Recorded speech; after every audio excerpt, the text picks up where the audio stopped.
Horas e 43 minutos da manhã pelo horário de Brasília, nós vamos voltar a falar sobre a situação do fogo que consumiu parte das terras do estado de São Paulo durante o fim de semana, provocando uma nuvem de fumaça que está se espalhando pelo Brasil. Quem está conosco agora é o ecologista Evaristo de Miranda, professor, pesquisador, que sempre nos auxilia a entender esses assuntos relacionados à mãe natureza. Professor Evaristo, o que mais te chamou a atenção nesse caso? Uma área muito grande do interior do estado de São Paulo que acabou sendo atingida pelo fogo. Queria começar a nossa conversa por aí. O que mais te saltou aos olhos nessa história toda? Muito bom dia. Bom dia, Thaís. Bom dia, Sônia, Pedro, Cláudio. Bom dia, Evaristo. Bom, é importante a gente lembrar que o estado de São Paulo ele tem 5 milhões e meio de hectares de cana-de-açúcar. Nós não sabemos ainda exatamente quanto queimou, mas provavelmente algo em torno de 600 mil hectares, não é? Então, é muito, mas também não é tanto numa superfície tão grande de cana-de-açúcar, não é? E também queimou pasto. São Paulo tem mais pasto do que cana. São Paulo tem 6 milhões e 800 mil hectares de pasto. Muitos desses incêndios também começaram em pastagem, se espalharam por pastagem. São realmente incêndios, não são queimadas. A cana-de-açúcar não pratica queimada. Ela queimava no passado a palha para colher. Mas quando você causa um incêndio, você queima a cana mesmo, não é só a palha como antigamente para colher. Você queima a cana, você perde a cana. É possível que isso chegue a afetar 10%, 12%. A gente tem aí uma perda, uma redução de 50, 55 milhões de toneladas de cana a menos. É muito significativo o que queimou, mas queimou de forma criminosa, claramente, cada vez mais comprovada. Nós fomos vítimas em São Paulo de incêndios provocados. Professor, bom dia, bem-vindo mais uma vez ao nosso programa. O que a gente percebe, assim, há muitas suspeitas, muitas evidências, até alguns flagrantes em vídeo, né, que circulam nas redes sociais de sujeitos lá criminosos ateando fogo em áreas, enfim, de vegetação seca, ou não, né? Tem até uma imagem que eu vi do sujeito queimando alguma coisa nas proximidades de uma usina. É uma usina de açúcar e álcool, né, em São Paulo. O que é que eles queimam ali? É o bagaço da cana? Não, eles queimam realmente o canavial. Nessa época do ano, é a época da colheita. São Paulo já colheu mais da metade da cana-de-açúcar. Nós já colhemos um pouco mais que a metade, não é? Essa segunda fase de colheita agora são canas mais novas, menos produtivas. Mas a cana seca nessa época, com a chuva, é normal, não é? Então, ela é muito comburente, né? A folha da cana-de-açúcar é como pôr fogo em papel, né? Papel é muito comburente. Então, é muito fácil atear fogo na cana-de-açúcar. Sempre aconteceram incêndios criminosos, inclusive, às vezes, por questões sindicais. Tem um monte de história aí, onde, às vezes, por uma derrota na Justiça do Trabalho, o indivíduo ia lá e punha fogo na cana, né? Então, os usineiros já estão acostumados a fazer boletim de ocorrência sobre queimadas que são causadas. Muitas vezes são incêndios acidentais, não é? Beira de estrada que pega fogo e chega na cana-de-açúcar, um pasto que pegou fogo, chega na cana-de-açúcar, mas o plantio, quem cultiva cana-de-açúcar não queima, não usa fogo, né? Mas é muito fácil atear fogo na cana-de-açúcar. E como você disse, né, Cláudio, temos vários vídeos, mas são vários vídeos de pessoas colocando fogo, não é? Existe imagem dos dispositivos usados, né? Algumas vezes parecia assim, tipo molotov, não é? Garrafa com combustível e um pavio, né? Outros casos, outros tipos de combustível com vela, com papel, enfim. E no caso esse que você citou desse vídeo, é impressionante, porque ele está pondo fogo, ele põe em 2, 3 lugares do lado dos reservatórios de etanol, né? Ali a 50 metros estão os reservatórios de etanol, quer dizer, felizmente as usinas elas mantêm brigadas contra o incêndio, elas mantêm caminhões-pipas com água, elas têm material para combater o fogo, tem pessoal treinado, e elas também têm uma rede de colaboração, porque quando pega em fogo num lugar, todo mundo vai lá ajudar a combater, né?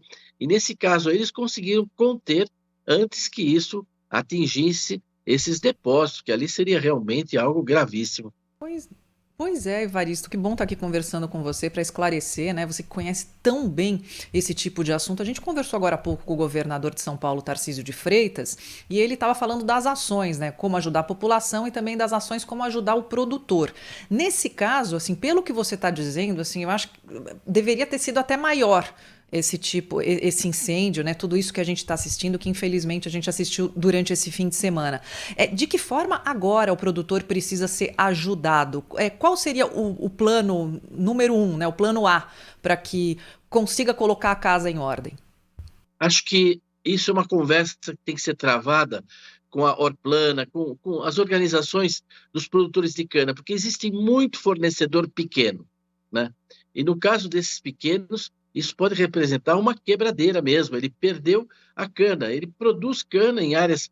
Temos muitos pequenos e médios fornecedores que fornecem para as usinas, mas as usinas não são as proprietárias da maioria da área delas, não é? Então precisa examinar realmente esse caso desse pessoal mais fragilizado. Não vai ser difícil ter um alcance. E você disse muito bem, poderia ter sido pior, né? Agora, para essa bancada aí, eu gostaria de fazer um comentário. Posso fazer? Claro. É Deve. diferente, né? Mas essa onipotência humana, né? Pondo fogo, piromaníacos, bandidos, vai saber o quê, né? Isso precisa ser muito bem investigado, etc. Essa seca. Bastou uma chuva no final de semana. Eu estava vendo imagens de satélite hoje de São Paulo, agora de manhã. Não tem nada. Não tem um ponto de fogo, né? No estado inteiro. Né? Essa chuva do fim de semana, né? Isso é uma lição de humildade também, não é? Para nós. E não foi nenhuma chuva extraordinária, não, né? Choveu 20, 25 milímetros, né? Teve lugar que choveu 5. Mas olha, do Rio Grande do Sul a São Paulo, passando pelo Mato Grosso do Sul, que é o estado onde mais aumentaram as queimadas esse ano. São Paulo está em 7º lugar, né? Nesse ano em matéria de queimada, em 7º. Bastou essa chuva do final de semana, não é? Então é bom, como diz assim, não é? Deus ajuda quem cedo madruga, né? Então o pessoal se mobilizou, tem que se mobilizar. O governador deu uma visão realmente capacitada, né? Ele tem uma visão do conjunto, porque mobilizou DER, dialogou com o governo federal, trouxe ajuda. Você tem que todo mundo trabalhar junto numa hora dessa. Mas nós não podemos, com esse episódio, e aí eu provoco até o Cláudio, com isso, querer igualar com a questão nacional de queimadas, né? Nós estamos vivendo no Brasil, com relação ao ano passado, até a data de 25, um aumento na Amazônia de 61% das queimadas e do fogo, no Brasil de 75%, quer dizer, é quase o recorde absoluto. Os dois recordes anteriores, 2003, 2004 e 2005, tem 3 recordes anteriores em que o país chegou a ter um número um pouco maior do que esse, né? Curiosamente, os 3 recordes anteriores foram com a Marina, né? E esse também. Então, ela, de longe, é a ministra recordista, não que ela diretamente tenha alguma responsabilidade nisso, né? Mas, enfim, o fato é que essa é a história das queimadas, né? Recorde em 2003, 2004, 2005, e agora, de novo, esse ano, recorde, quase igualando aqueles números lá atrás. E o que aconteceu e o que acontece no Brasil é muito diferente do que aconteceu aqui em São Paulo, nesses 2, 3 dias, né? 2, 3 dias. Você sabe, Evaristo, que Agora, aquelas imagens, não é, das pessoas atendo fogo são muito chocantes, não é? A gente entende que é um prejuízo gigante. O governador de São Paulo falou que ainda é muito cedo para calcular, mas que há um impacto muito grande na lavoura e que haverá algum tipo de ajuda aos agricultores, mas enfim, a gente entende que há uma grande população afetada que perde muito. Quem é que ganha? O que leva um cidadão a sair da casa dele com um coquetel Molotov e colocar fogo num lugar em que ele provavelmente mora perto e não sabe se aquilo vai ser controlado ou se vai destruir uma cidade inteira, não é?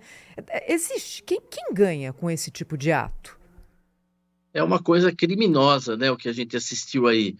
O que não se pode fazer conjecturas, né, hipotetizar, mas talvez houve alguma coisa coordenada nisso, né? Pode ter havido piromaníaco, pode ter havido descuidado, prevaricação, imprudência, de jogar bituca de cigarro, de fazer alguma coisa desse tipo, mas dá a impressão de algo, teve alguma coordenação. Isso precisa ser investigado, as autoridades certamente vão olhar para isso. Eu queria lembrar para vocês, porque o pessoal fala, não, porque é uma seca histórica, uma seca muito grande que o Estado está passando, que nunca se viu. Isso é bobagem, né? A memória do pessoal em matéria de clima alcança 3 anos, no máximo 5, né? Porque em 2014 nós tivemos uma seca no estado de São Paulo, que foi 3 vezes essa, faltou água na torneira, o sistema Cantareira colapsou, e não aconteceu nada do ponto de vista das queimadas, entendeu? A não ser o que já acontece anualmente, né? Quer dizer, não aconteceu nada, né, naquela época. Então, não podemos culpar São Pedro por isso, muito pelo contrário, São Pedro veio ao socorro aí no final de semana, né? Mas culpar a seca, não. A seca é uma condição, mas ela está longe de ser o que foi, por exemplo, em 2014, né? Faz 10 anos. Agora, professor, enquanto o país ardia em chamas, a ministra estava fazendo comício, né, participando de comício, enfim. Mas o que eu gostaria de observar, queria que o senhor pudesse comentar, São Pedro podia mandar um pouco dessa chuva, né, mesmo que pouquinha, aqui para a região de Brasília. Nós estamos há 125 dias sem chuvas, aqui tudo muito seco. Houve aqui uma centena de focos de incêndio neste fim de semana. Quer dizer, a fumaça que nós estamos respirando aqui, olha, estou dizendo que você não vê para além de 100 metros, né? Aqui em Brasília estava assim ontem, você não via para além de 100 metros. Quer dizer, além da fumaça vinda de São Paulo, né, trazida pelos ventos, também tem fumaça produzida aqui nessa região. Mas só tem uma coisa, se é que podemos chamar isso de positivo, né, que é fazer com que as autoridades em Brasília respirem a fumaça que, por exemplo, as comunidades da Amazônia estão respirando já há um certo tempo, não é, professor? Isso é extremamente democrático, né? A fumaça, ela realmente alcança todo mundo. Ela alcança todo mundo. Eu tive também em Brasília essa semana, em Pirenópolis, aí, andei com o pessoal da agricultura em Goiás, mas mesmo em Goiás foi preso, vocês devem ter visto a notícia, né? Um incendiário, tem até a imagem dele sendo preso, levado pela polícia. Quer dizer, você tem mesmo essas atitudes criminosas acontecendo. O que precisa investigar se é só um piromaníaco, como ela disse, uma coisa inacreditável, pessoas morreram, quer dizer, você causa dano ao patrimônio público, ao patrimônio privado, à fauna, à biodiversidade, à população, aumentando doença respiratória, tudo, e mortes, né, como aconteceu, né, 60 e tantos feridos, etc. Claro, pode ser um desequilibrado mental, mas precisa ver se atrás disso não teve coisa coordenada, no caso do Estado de São Paulo, né, no caso do Estado de São Paulo. Tem uma amiga de uma ouvinte nossa aqui que está mandando mensagem que tinha um voo de Guarulhos para Goiânia. Por causa da fumaça, o avião foi desviado para Brasília. Imagina só o prejuízo, né? Fechou o aeroporto de Goiânia para decolagem, para aterrissagem por conta da fumaça. E aí ela teve que pegar um Uber, pagou mais de R$ 500 de Brasília até Goiânia, ou teria que pegar um ônibus que ia durar mais 3 horas por conta de compromissos aí. Ela teve que ir num carro particular e teve que desembolsar essa grana, né? Então, é bem complexo a gente falar de prejuízos, viu, Thaís? Não tem como botar na ponta do lápis todas essas contas agora. Vamos ter que ter um cenário mais consolidado para fazer esse levantamento. Professor Evaristo, sempre um prazer recebê-lo aqui no Jornal Gente, viu? Até uma próxima oportunidade. Obrigado pela participação de hoje. Eu que agradeço, e nós já estamos nos aproximando da primavera, e o mês de setembro, como se diz, quando entrar setembro, as chuvas, como sempre, virão. Elas virão. Que bom. Quando setembro vier. Estamos precisando. Exatamente. Obrigada, professor. Boa semana, hein? Abraço, professor. Abraço, professor. Até.